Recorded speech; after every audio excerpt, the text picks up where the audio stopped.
I think when we started 1997, I don't think the science was probably as good as it is now. There was a little bit more beastings and floggings. The boys work very, very hard now, but there's a lot of science behind it, and I think they're looked after probably a little bit better than we were back in the day.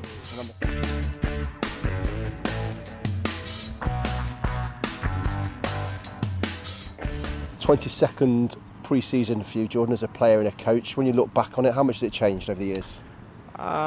It's probably a little bit tougher to dodge as a coach, to be quite honest. I was pretty good at that as a player, managing to pick up a lot of injuries that always needed operations that kept me out. But I think when we started 1997, I don't think the science was probably as good as it is now. There was a little bit more beastings and floggings. The boys work very, very hard now, but there's a lot of science behind it, and I think they're looked after probably a little bit better than we were back in the day. And on the coaching side, your side of it, how much work in preparation do you put into the pre-season? Yeah, a huge amount of preparation obviously goes into it. Obviously sitting in the office and talking about what we're trying to do and what we're trying to achieve. I think the first couple of weeks back is huge, really about getting the players a solid base that we can build on throughout the season. So a really S&C focus in the first couple of weeks, but trying to get some skills in, catching, passing. A lot of guys haven't touched the ball in 5 weeks. Or 6 weeks, so it's interesting to see when we go play some games and practice their skills how they have deteriorated. Can you drop anybody in it who's come back either not fit or can't catch a ball? Or? It wouldn't be fair to probably drop anyone in particular. I think a lot of the boys are probably a little bit rusty. We played some games the other day, and the quality was good. The endeavour was good. The skill sets were probably a little bit down, so obviously a lot to work on.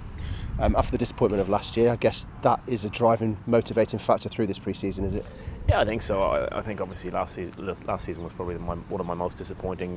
Being involved in Tigers, and the boys are really stung by that, and it's tough because we've got a lot of new bodies in who obviously that doesn't mean a lot to them, but the guys we have are competitive. They all want to win, and obviously we want to address some wrongs this season. We want to play some good football and hopefully get to those playoffs. How are those new boys settling in?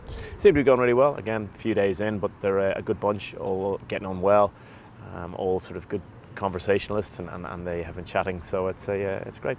And do you miss being on this side of it, particularly with the sun's been out the last couple of days? It's just coming out now. No, it's a double whammy. I don't like the sun and I don't like being on the field, so I like to be in the office and safe in the shade.